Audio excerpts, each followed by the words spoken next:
All right, hey guys, welcome to the Daily Talk. Today's date is April 23rd, 2019. I'm thinking for today, let's talk about Snapchat. Snapchat ended today at a 4% gain, but peaked out at a 9.7% gain. And this is due to the fact that during the earnings report, Snapchat definitely lost money, but they didn't lose as much money. Investors were expecting a 12-cent loss per share, but they only lost 10 cents a share. Now, they're still losing money, but there's a giant bull market rally behind it. A lot of blind optimism over Snapchat. And of course, the rally died off really quickly. After about 45 minutes, this rally completely died off and was almost, the stock was returned to the mean. And it's blind optimism like this. It really shows the danger that investors are not expecting right now in the stock market because of a very threatening recession that is coming soon. I would say maybe at the end of 2019 we may get a taste of it. And because of this blind optimism, and it's not only seen in Snapchat, it's seen in new IPOs like Lyft and Pinterest as well. Lyft, a company that is losing money on the air every year, same thing for Pinterest, yet there's a lot of blind optimism behind it. Lyft is finally crashing back down again, but Pinterest has had a good few days recently. Now, I don't know why these investors are investing into companies that are actively losing money, especially in Snapchat's case right here, because Snapchat's really not a good stock to invest in. And yet, people invest, like Snapchat, the bigger picture is that Snapchat still lost money. It wasn't as much, but they still lost money. And it just goes to show that maybe the investors really do not see this crash coming. It's all this blind optimism coming in from the Fed. And it's not good because everything is pointing to a very close recession, whether it's the decrease in the retail sales, decrease in restaurant sales, and the fact that we can't even raise interest rates anymore, and all the borrowing, the deficit spending, people borrowing left and right just to buy things, even to buy a TV, to buy a car. People are borrowing money they don't have on things they really don't need to. And it's really not healthy. And what's going to happen because of this, and also the inversion of the yield curve as well, it's really not healthy, and it will lead to a recession very soon. Will it be as bad as the 2008 recession? There's a good chance, because once the Fed has to go back to quantitative easing, I believe that inflation will occur, and it won't be like any other kind of inflation. It won't be like an inflation on oil prices seen back in the 70s. It would be an inflation on market prices. It would be an inflation on grocery store prices, on restaurant prices. And basically what would happen is that stagflation could happen. There's a very good chance that there will be a very high unemployment rate. There will be a lot of layoffs in the next recession, and I think it'll be a lot worse than the 2008 recession. With that said, if you take the look at S&P, they close at almost brand new highs today. And if you look at what happened, the crash that happened in December and how quickly the S&P rebounded off of that really brings a lot of questions, because that's not natural growth right there. Something inflated that. It has to be an inflated bubble that will eventually pop. The S&P rebounded too fast, and it's basically like a drug, and that eventually the market will have to go through rehab and will have to go through a crash.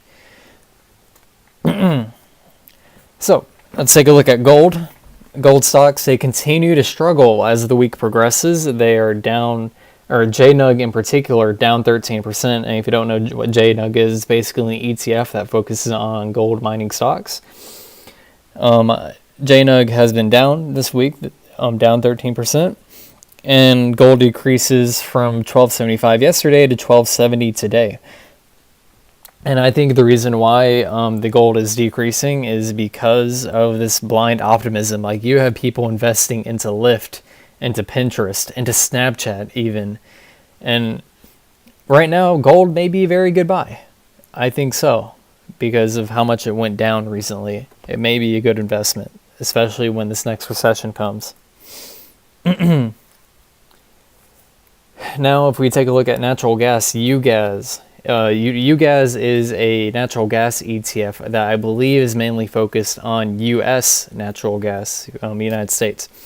UGAS has went down a tremendous 28% last month and 8.8% in the last week so far. Now, I don't know why natural gas is necessarily taking a beating. Right now, everything's pointing that natural gas should be going up, for oil at least. Whether it's Saudi Arabia announcing at the end of the year oil will be $80 a barrel, or maybe the United States threatening sanctions onto Japan and China and all these other countries that they keep buying from Iran. You would think that this decrease in the competition, oil will go up, but it seems that's not happening. Or natural gas will go up, but it's not happening. Natural gas is going down. But since it is the United States natural gas, you could say summer is coming, everything's warming up, less people are using air, and that could cause a decrease. So if you want, you could buy natural UGAS right now, and you could save it till winter comes, and when it gets cold again, and then UGAS may actually go back up. So UGAS is actually in a really good buying opportunity right now with how much it went down recently. Could you invest immediately? I don't know, because it does seem like a falling wedge. So you may want to be careful for that. Maybe look for an opportunity when it goes back up. But for now, I think maybe a good investment right now. You really don't have to get in at the perfect time. You know, it's okay if you're $1, $2, $5 off. You know, that's completely okay. The biggest thing is that you just need to get in the market, okay, and just start investing. You don't have to be perfect with timing. Emerging markets, Vanguard Emerging Markets Fund went up very slightly today, but that doesn't matter. Emerging markets have been stagnant for a while now, but it has been slightly increasing the past few months. And it's funny on how emerging markets has been increasing ever since the December crash, while the Fed continues to blame weakness overseas for the U.S. economy's weakness. And if there is weakness overseas, then why is the Emerging Markets Fund continuing to go off ever since December? So those are my thoughts on stocks at the moment. For now, let's talk about Andrew Yang and Andrew Yang's little dilemma on his policies.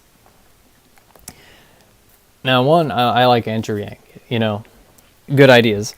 But there's one thing that people are not talking about with his ideas, and that is the universal basic income, the $1,000 a month to every American. And the thing on what people are not thinking about and what people are not talking about is the very first thing they teach you on economics. It's the very first thing they teach you in school on economics, whether it's macroeconomics, microeconomics, just economics in general. It's the first thing they teach you, and that is the definition of economics.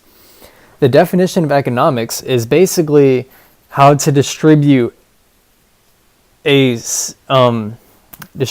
scarce resources, how to properly distribute scarce resources.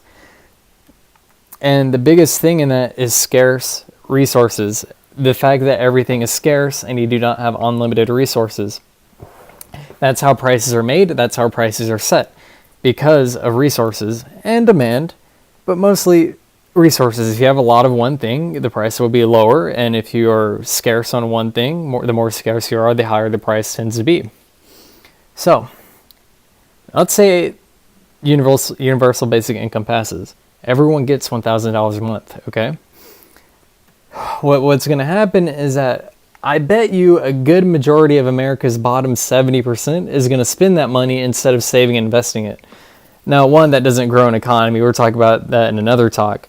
But two, if 70% of America, 60% of America ends up spending that $1,000, what's going to happen is, one, you will not only see a complete destruction of the value of the U.S. dollar, and the U.S. dollar will become as useless as the Japanese yen, but what would happen is that all these people are going to start buying up all these scarce resources.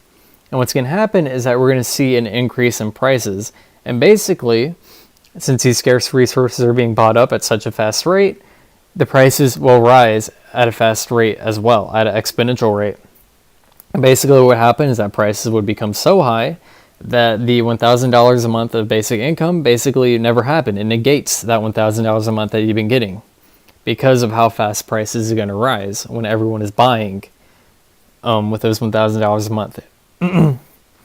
So the proper response is that businesses should continue to invest into science technology to be able to create those more resources, whether it's through vertical farming, where you could basically make 2 acres worth of farm into 4 acres worth of farm, or you could keep doubling on top of that. You can make 2 acres become 10 acres of farm with vertical farming, and that's what farms may need to invest in. I know the farming infrastructure in America is really outdated, and that these changes need to be taking place soon. We need to be copying what's going on in Japan. We need to be copying what's going on in Israel when it comes to agriculture.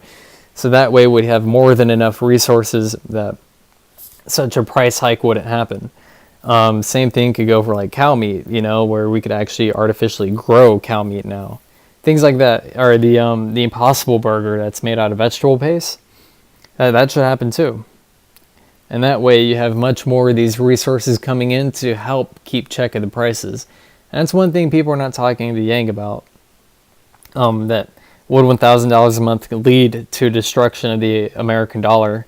And will it cause a never before seen hyperinflation that would basically negate the $1,000 a month and pretend like that never even happened? So I think that would end today's talk, and we'll see what happens tomorrow. Thank you for listening.